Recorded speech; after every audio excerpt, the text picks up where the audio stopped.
Kumar Abhishek UP से हमारे साथ जुड़े हुए हैं। अभिषेक, सीधे आपका रुख करते हुए, अब 80 की 80 सीटों पर पूरा दांव लगाने के लिए बीजेपी तैयार दिखाई देती है।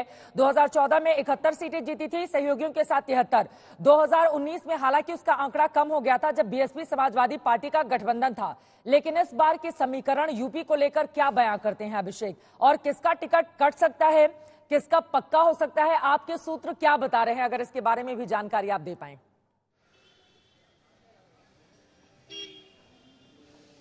देखिए चित्रा, यहां पर जो सबसे ऊपर जिसका नाम होगा वो राजनाथ सिंह होंगे लखनऊ से, ये कंफर्म है। दूसरी बात यह है कि उत्तर प्रदेश से बहुत ज्यादा टिकट कटने के आसार नहीं है, ऐसे हमारे सूत्र बता रहे हैं। और जो टिकट कटेंगे उम्र उसमें एक बड़ा मानक है, और उम्र के अलावा अगर एंटी इनकम्बेंसी किसी के खिलाफ बहुत ज्यादा है तो वो एक बड़ा मानक होगा। लेकिन ज्यादातर लोग रिपीट किए जा रहे हैं, ऐसा बताया गया है जो जानकारी मुझे मिली है उसके मुताबिक। लेकिन फिर भी कम से कम 15 से लेकर 18 ऐसी सीटें हैं जहां पर की टिकट काटे जा सकते हैं, उनके टिकट चुनाव क्षेत्र बदले जा सकते हैं, या फिर कैंडिडेट्स को बदला जा सकता है। जो 3 या 4 सीट जिसके बारे में चर्चा है कि इन 3-4 सीटों पर नजर रखने की जरूरत है, उसमें मेनका गांधी की सीट है, वरुण गांधी की सीट है यानी कि पीलीभीत, सुल्तानपुर, इसके अलावा स्वामी प्रसाद मौर्य की बेटी जो संघमित्रा मौर्य हैं उनकी सीट है। कुल मिलाकर 4-5 सीटें ऐसी हैं जो कि जिसका ऐलान शायद आज नहीं हो।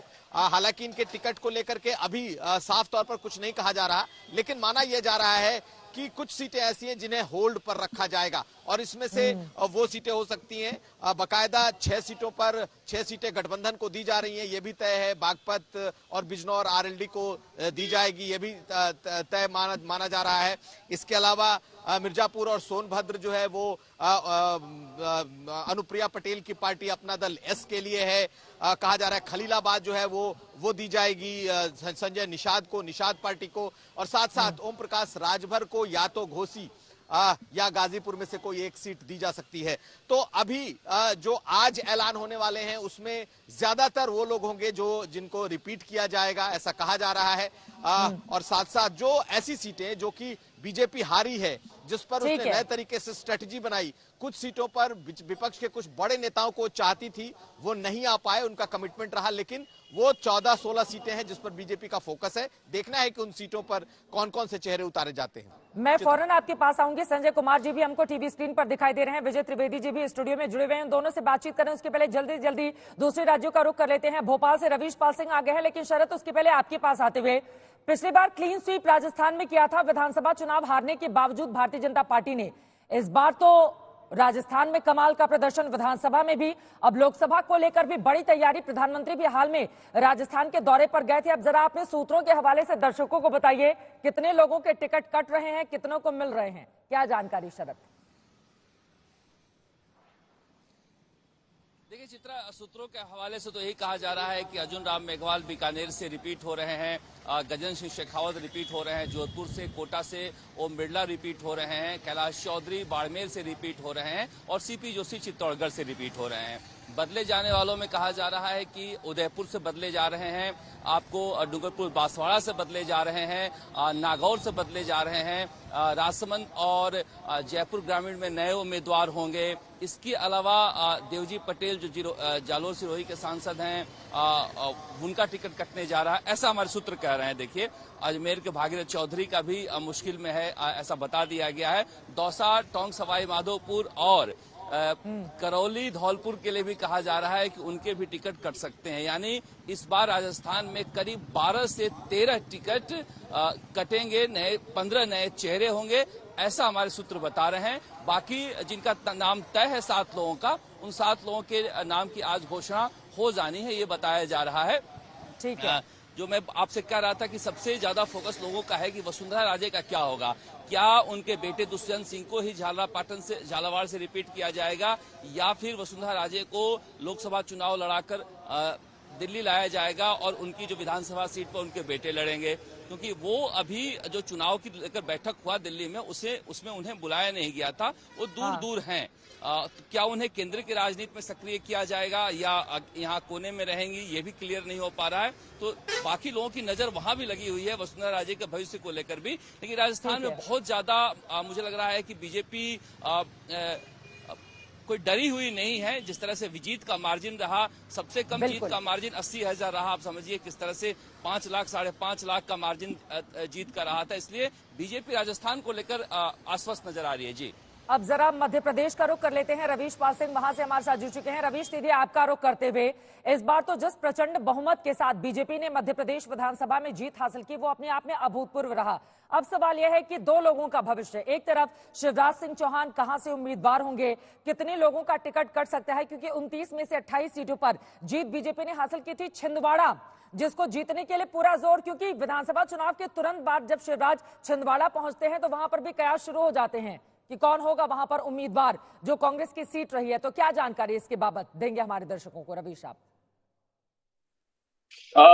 देखिए, आपको बताएं कि मध्य प्रदेश से जब हम बात करें तो कई सांसदों के टिकट कट सकते हैं, इसमें कोई दो राय नहीं है। दरअसल प्रधानमंत्री के पास ऐसे सांसदों की एक पूरी सूची है जिन्होंने 5 साल में ऐसा कोई ठोस काम नहीं किया जिसकी वजह से उन्हें दोबारा लोकसभा का टिकट दिया जाए।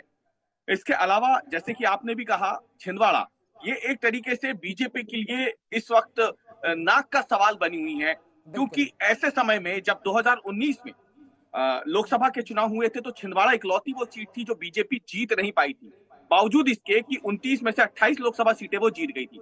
तब 2018 के विधानसभा चुनाव में भाजपा हार गई थी, कांग्रेस की सरकार थी।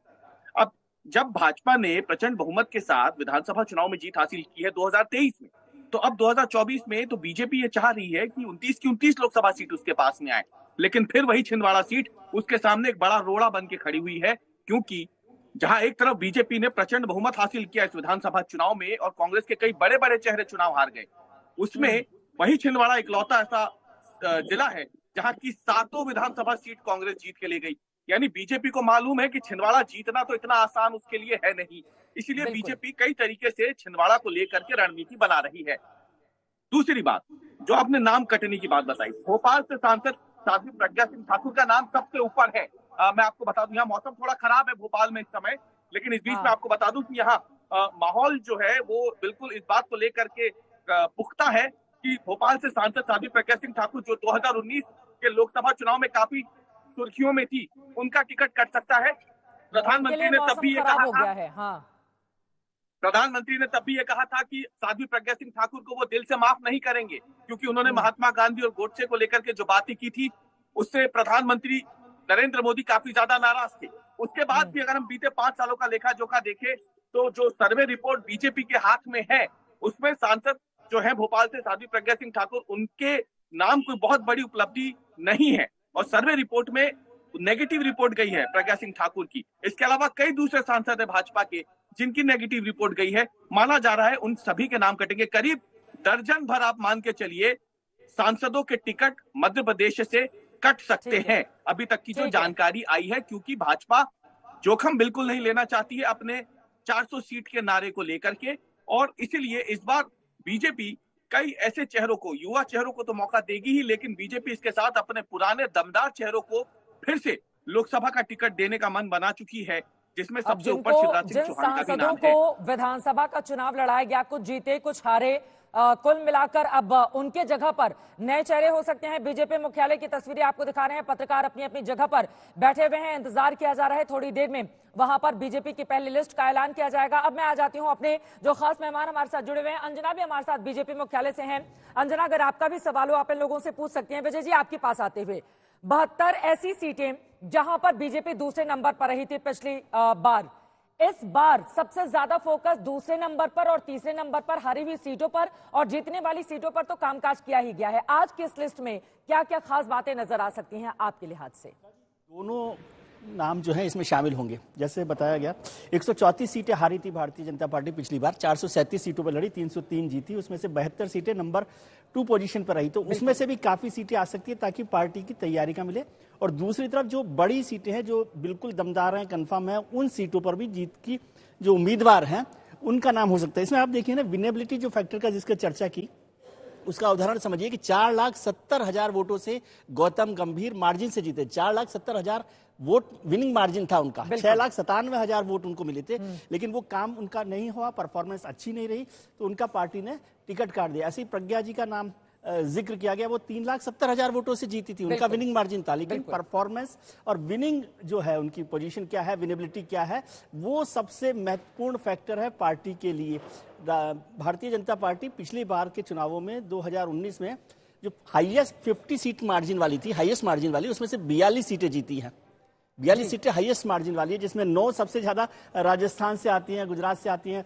प्राइम मिनिस्टर खुद जो है 4,97,000 से जीते, अमित शाह साहब जो है 5,57,000 से जीते, बीजेपी के जो CR पाटिल साहब है वो सबसे ज्यादा वोट से जीते थे, 6,89,000, वो सबसे बड़ा मार्जिन है। तो विनेबिलिटी सबसे इंपॉर्टेंट है और उसके लिए तमाम तरह की एक्सरसाइज की है। और आज ये जो लिस्ट आ रही है, मेरे ख्याल से 180 लोगों की चर्चा फाइनल उन्होंने की है जी।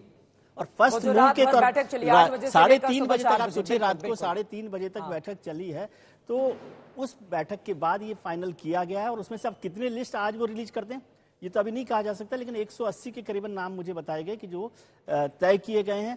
कुछ एमपी के टिकट पहले ही काट दिए गए थे, आपको याद हो, विधानसभा चुनावों में, राजस्थान, मध्य प्रदेश, छत्तीसगढ़ में, और अब बहुत सारे नाम हो जाएंगे। लेकिन विनेबिलिटी सबसे बड़ा फैक्टर है और उसके लिए जितने तरह के इंफॉर्मेशन के सोर्स हो सकते थे उनका इस्तेमाल भारतीय जनता पार्टी ने किया है। और एक एज फैक्टर भी है जिसको लेकर भी शायद बहुत सारे लोगों के टिकट कट सकते हैं। आज प्रधानमंत्री जी बेगूसराय में सभा कर रहे हैं, और बेगूसराय के एमपी को टिकट मिलेगा कि नहीं मिलेगा। गिरिराज सिंह जी हालांकि वो 73 साल के हैं, अभी 75 साल पे नहीं पहुंचे हैं वो, लेकिन उनका टिकट भी बहुत महत्वपूर्ण है कि